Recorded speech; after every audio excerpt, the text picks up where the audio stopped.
Howdy. Welcome to my design development diary.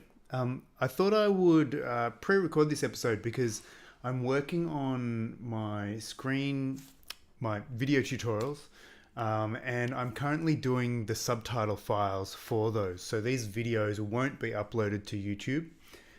So I can't rely on auto-generated subtitles by YouTube on the fly. So I need to actually make the subtitle files somehow.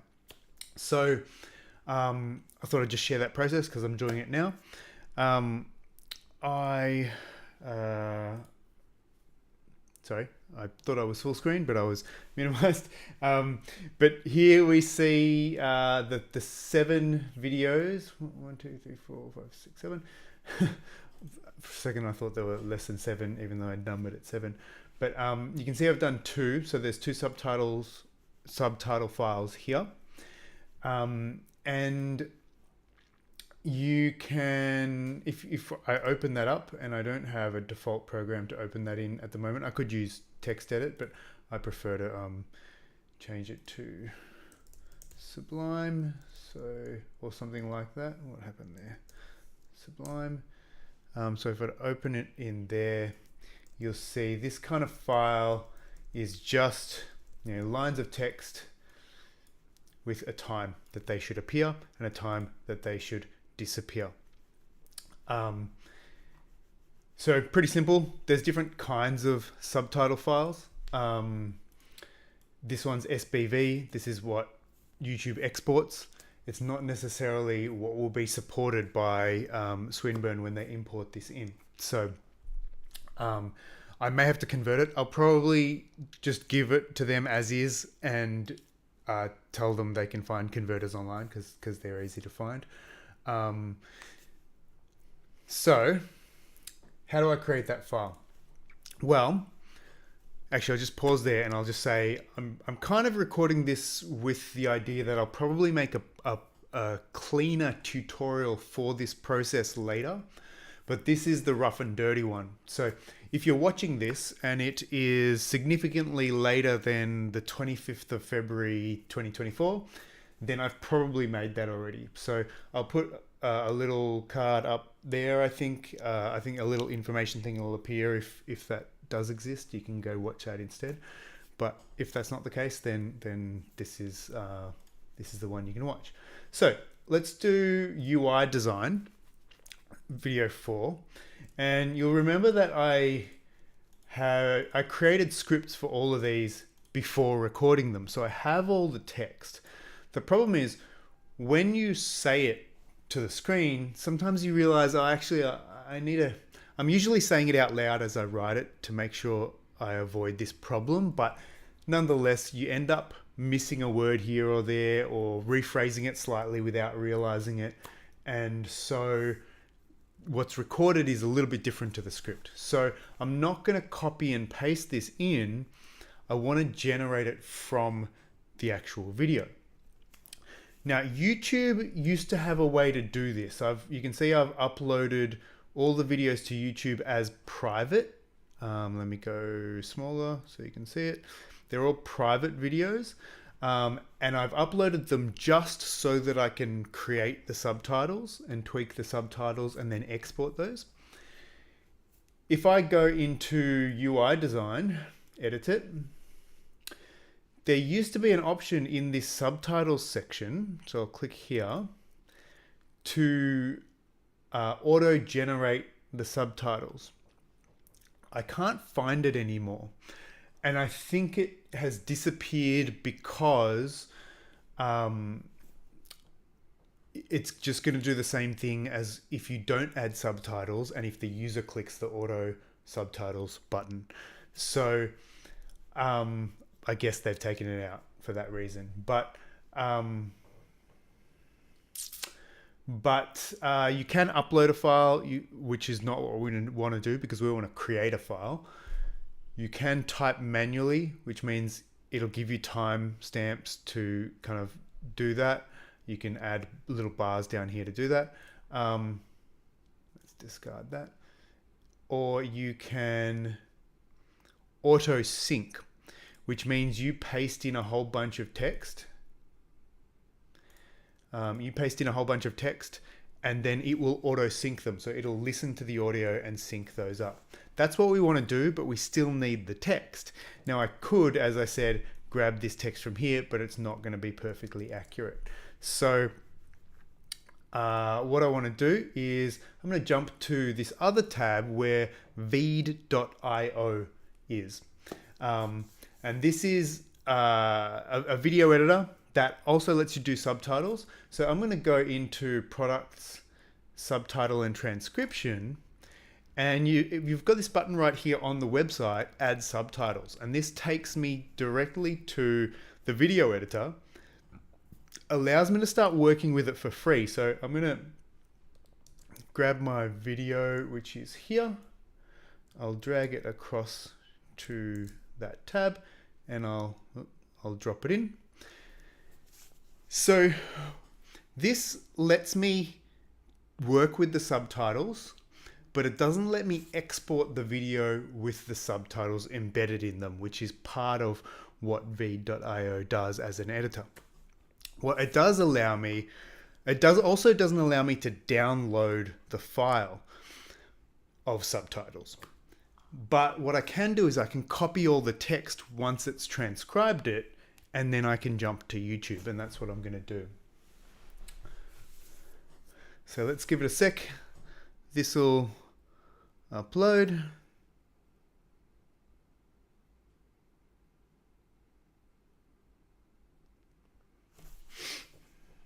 Let's jump back while we're waiting and have a look at these. No, there's not really anything I can say about those. So let's just wait on that.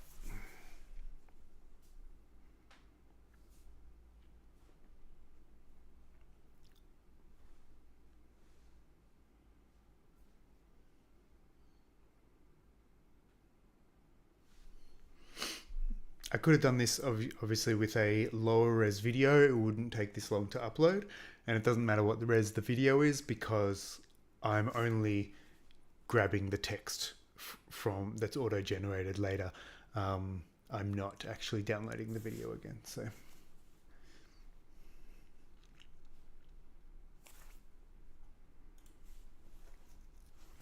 almost there.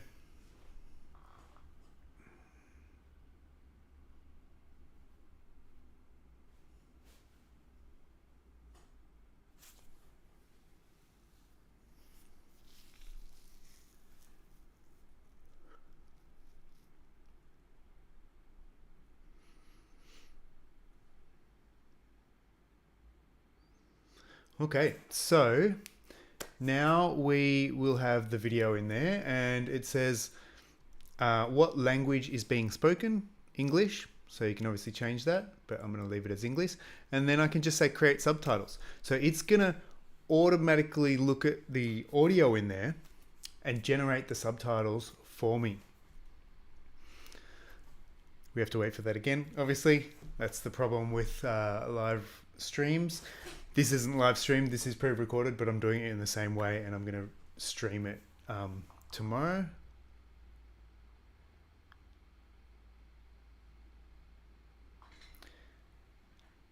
Okay, so that's done. You can see an issue already.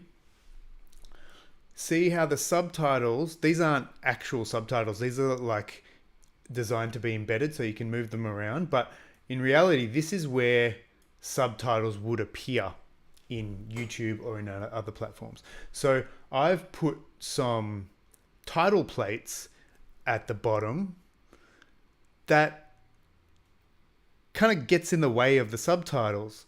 So what I could do later, and I'm not sure if I'll do this because it might create other issues, but I might move them up just to make sure they don't sit under the subtitles.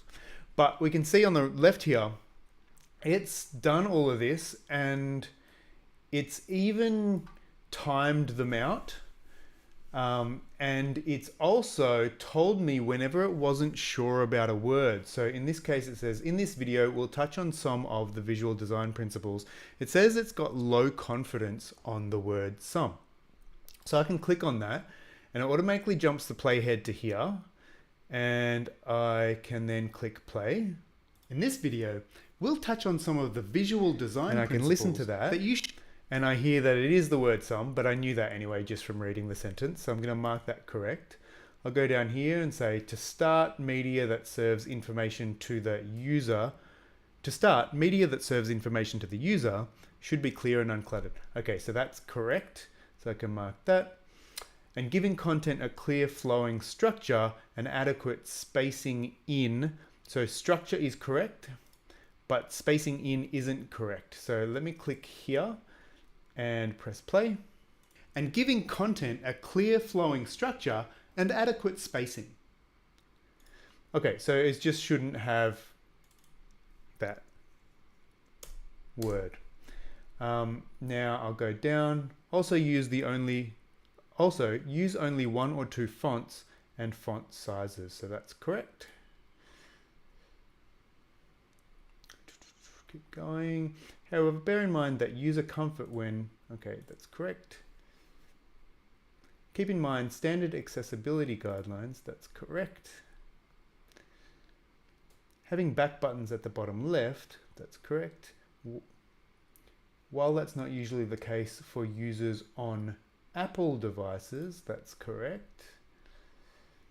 While some apps can rely, let's play that one just to see. While some apps can rely on the user, so that is some. You'll notice when I click on the orange word, it actually doesn't jump the playhead to that word, it jumps it to the start of that block, which is nice because it allows me to play the whole block. So I can click play for themselves. It's often, so that's correct.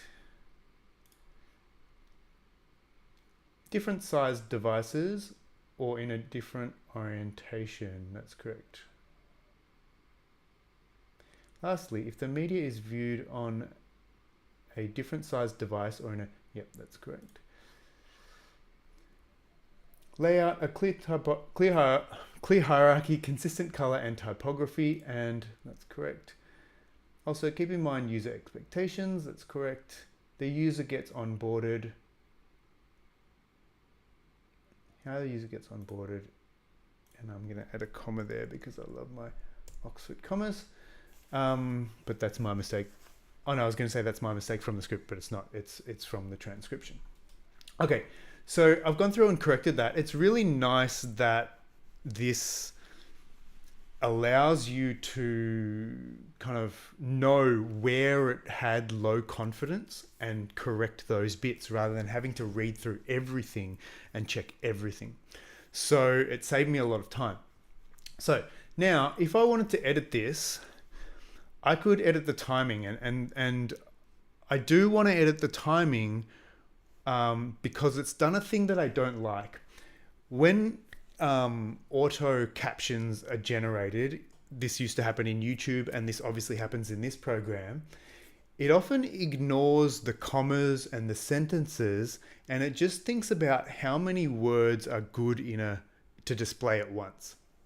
Now, that's good. You shouldn't display too many words at once because it'll cover the screen. You shouldn't display too few words at once because it'll be hard to read if it keeps changing.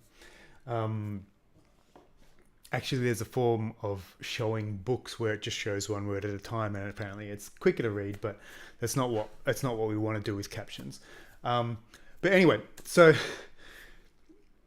if we want to, what I want to do is change the timing. Now, the great thing about Veed.io is if I go and change this timing, I can go, in this video, we'll touch on some of the visual design principles that you should keep. We'll touch on, I want to make that sentence longer so that you don't have to keep changing where you're reading. In this video, we'll touch on some of the visual design principles. Now let's try it as one big sentence and see what happens. So I'll just put my cursor at the end of the word of, and I'll press delete, and that brings the sentence back. And then I'll do that the same for keep. Now we've got 3 lines on screen. It's not the end of the world, but it's not great, especially if we have these titles in the background. So I probably want to split it somewhere. So in this video, we'll touch on some of the visual design principles, and that's where I think makes a good breakpoint to go to the next screen. It gives you enough to read. You understand the context before it switches. Previously, it was switching too early, so you'd barely started the sentence. So I'm going to go after principles and press delete, get rid of that space, and just press enter to create a new block. And you'll notice, because it knows the timing of these, it's automatically timed this video correctly. We'll touch on some of the visual design principles that you should keep in mind when designing user interfaces, because it knows where all the words are. So when I hit enter and split that block up, it's put that cut at the right point in time for that word. That's really handy, and that would make this process really quick. And it does make this process really quick if I keep editing here. But the problem is, if I edit in here, I need to export the subtitles from here. So I would go up to options and I would go download, SRT format, VTT, or TXT, or really just the first two if I want it timed, I think. But it won't let me do that because I don't pay for this product, and I'm not going to pay for this product just to do subtitles. So instead, what I'm going to do is I'm going to click in this text and I'm going to go Command A or Control A if you're on Windows, and select everything, and it selects all of that text, and I'm just going to copy it. So now I have the text without the timing.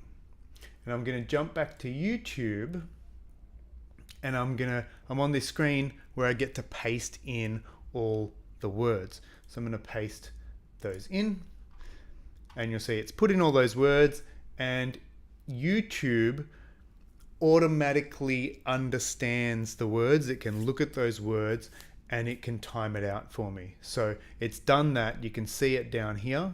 It's a timeline with cuts, just like we saw before. But I know I want to edit it, so I'm going to edit the timings. Now you'll notice, because I copied and pasted it, it's put some returns here, some new lines here that I shouldn't have. Visual design principles should be on the same line, but it's put a carriage return. So I'm going to jump back here. Maybe I'll copy this again, and I'll just go to Sublime Text. I'll open Sublime Text up, and I'll paste that in and see what we get. It looks like that's removed that stuff, so I might be able to just copy it from there and paste it back in. Don't save. And let's see, let's reset that first just by chucking in some weird text. You can see that it's cleared that now, so I'll delete that and I'll paste this in. Let's see if it's fixed it. Edit timings. No, looks like it's put in line breaks for me. Maybe YouTube is doing that, I'm not sure. You can see that it does look nice on screen because it evens up the lines.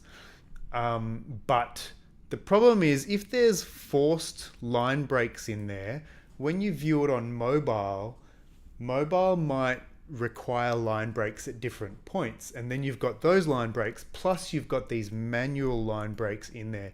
So I don't think that's a good idea, unless there's something I don't realize about YouTube. Maybe it always shows the same size text relative to the video, but I don't think that's the case. That would be pretty bad accessibility. So I actually want to get rid of these line breaks. So as I go through this, I'm going to go and delete these line breaks when I find them, but I'll also do another check at the end. So in this video, we'll touch on some of the visual design principles that you should keep in mind. Remember, I wanted that break at design principles. Now, I could just go there and press enter, and it would jump to the next thing. But the problem is that YouTube isn't going to automatically position that cut for me. That cut needs to be about here, but YouTube's just going to put it in some random place.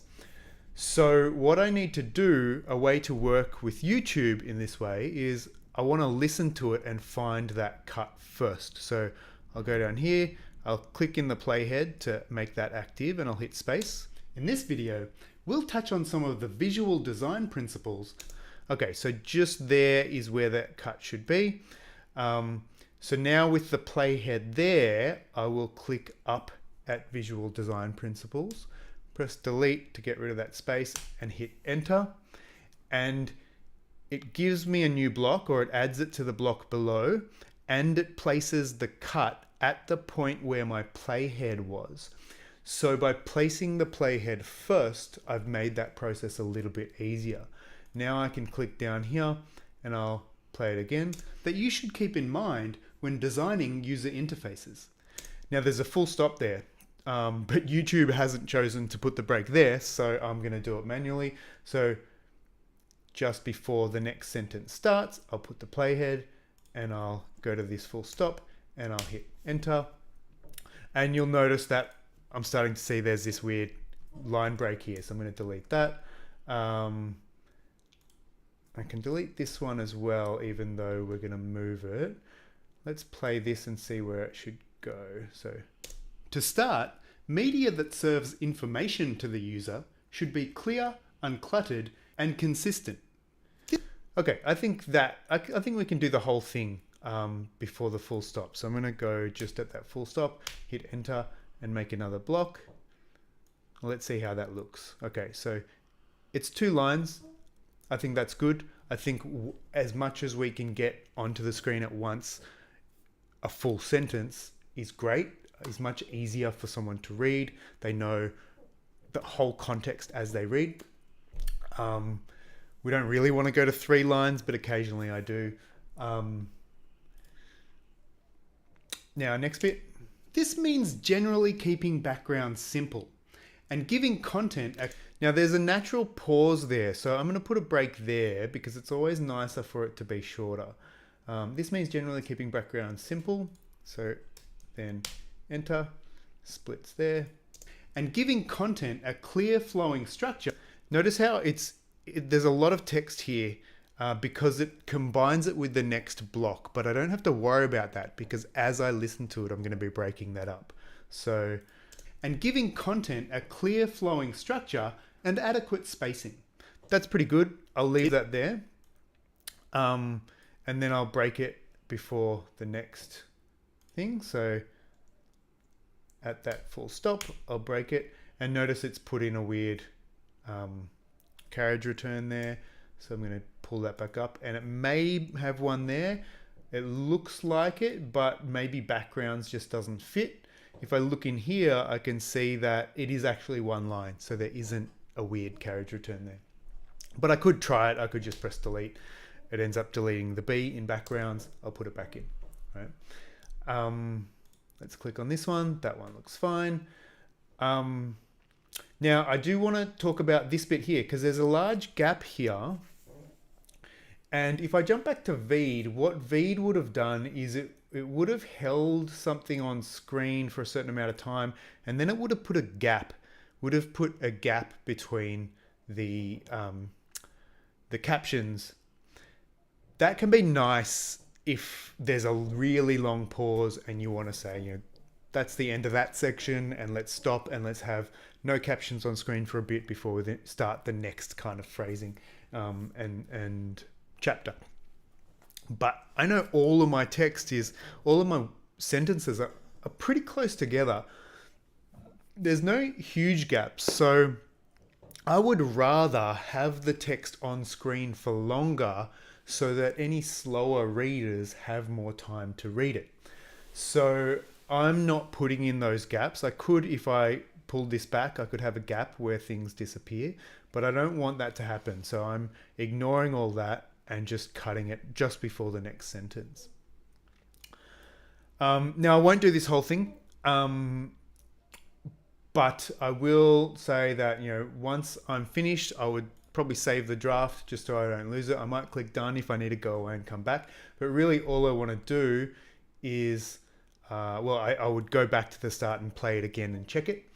But I just want to go to these 3 dots here, options, and download the subtitles.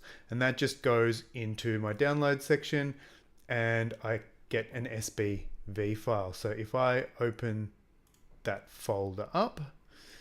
Maybe I'll go back here. Let's have a look at this. So let's minimize that for now. So I get this captions.sbv file. I'm going to copy that or drag that to my other folder here. And if I want this to show in any other players on my hard drive, I need to name it exactly the same as the file that the captions are for. So I'm going to name it for.uidesign.sbv. But I do also want to check some things inside it, because there were those weird line breaks that I want to make sure I caught all of. So let's open this in Sublime Text again.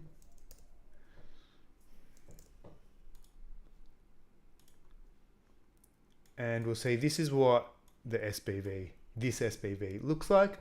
Immediately we see there's some weird things in here because I copied and pasted it from v.io.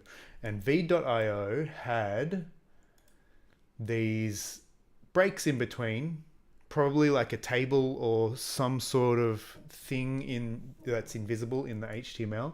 So it's put in these weird characters. So I want to grab that bit of text, and in Sublime Text, I can press Command D to select multiple of those. You can see they mainly align with where a line break is, or they do align with where a line break is, except for where I've taken the line break out.